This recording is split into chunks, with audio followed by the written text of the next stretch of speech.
आज 3 जानेवारी आहे. आपण सावित्रीबाई फुले यांची जयंती साजरी करण्यासाठी एकत्र जमलो आहोत. सावित्रीबाई फुले या भारताच्या पहिल्या महिला शिक्षिका होत्या. त्यांचा जन्म 3 जानेवारी 1831 रोजी सातारा येथील नायगाव येथे झाला.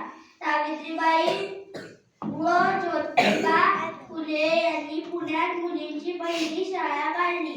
त्यांच्या या क्रांतिकारी लोकांची तीव्र विरोध केला, पण त्या दमकल्या नाही.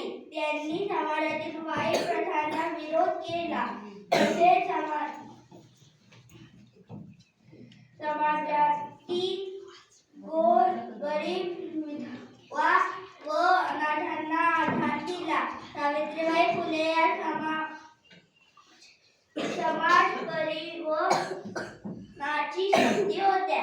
त्यांना माझे कोटी कोटी प्रणाम.